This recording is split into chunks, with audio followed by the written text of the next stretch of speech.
അല്പം പഴയ സംഭവമാണ്. കോട്ടയം മെഡിക്കൽ കോളേജിലെ കുറച്ച് വിദ്യാർത്ഥികൾ തമ്മിൽ ഒരു ബെറ്റ് വെച്ചു. പാതിരാത്രി 12 മണിക്ക് കോളേജിലെ മോർച്ചറിയിൽ ഒരാൾക്ക് പോകണം. ആദ്യം തമാശയായി പറഞ്ഞു തുടങ്ങിയ സംഭവം പിന്നീട് വലുതായി.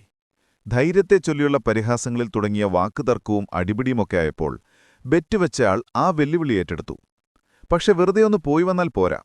ആളുടെ സുഹൃത്തുക്കൾ തെളിവിനായി ഒരു മൃതദേഹത്തിന്റെ ചുണ്ടിൽ ഒരു സിഗരറ്റ് വെച്ചിട്ടുണ്ടാകും. തെളിവായി ആ സിഗരറ്റ് കൊണ്ടുവേണം വരാൻ. മാർക്ക് ചെയ്ത സിഗരറ്റാണെന്ന് തോന്നുന്നു. അങ്ങനെ ആ തീരുമാനത്തിൽ അവർ പകലിൽ പിരിഞ്ഞു. രാത്രി 12 മണിയായി. ബെറ്റ് വെച്ചയാൾ പതുക്കെ മോർച്ചറി ലക്ഷ്യമാക്കി നടന്നു. പുറത്ത് സെക്യൂരിറ്റി നല്ല ഉറക്കത്തിലായിരിക്കുന്നു. അയാളെ പറഞ്ഞു മാറ്റിയെന്നും കേൾക്കുന്നു.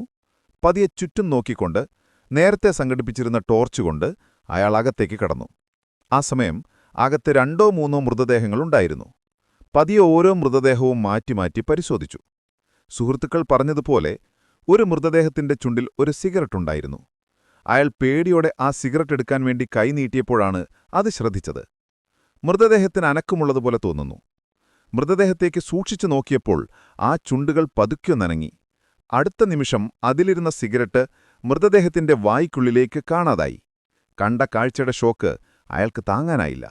ഭയന്ന് മരവിച്ച് ആ മൃതദേഹത്തിനിടയിൽ പിടിച്ചു വീണ അയാൾ അവിടെ കിടന്നുതന്നെ അന്ത്യശ്വാസം വലിച്ചു.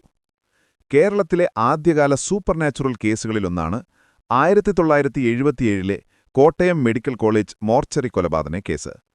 സാധാരണ രാത്രിയിൽ പോലും ഒരു പോകാൻ ഭയക്കുന്ന മോർച്ചറി പോലുള്ളൊരു സ്ഥലത്ത് നടന്ന മരണമായതുകൊണ്ട് പത്രങ്ങളൊക്കെ ഈ കേസ് വലിയ ആഘോഷമായിട്ടാണ് കണ്ടത്. പക്ഷേ ഈ കേസിലെ ഉപധാരണങ്ങൾക്കും തെളിവിടലുകൾക്കും അയവ് വളരെ കുറവായിരുന്നു. ചുരുങ്ങിയ സമയം കൊണ്ട് പോലീസ് പ്രതി അറസ്റ്റ് ചെയ്തു. ആ ബെറ്റിലെ മറ്റേ കക്ഷി തന്നെയായിരുന്നു വില്ലൻ. തമാശയായി സുഹൃത്തിനെ ഒന്ന് പേടിപ്പിക്കാനായി അവിടെ കിടന്ന മൃതദേഹം ആളെത്തുന്നതിനു മുമ്പ് സിഗരറ്റ് വിഴുങ്ങിയതാണ്.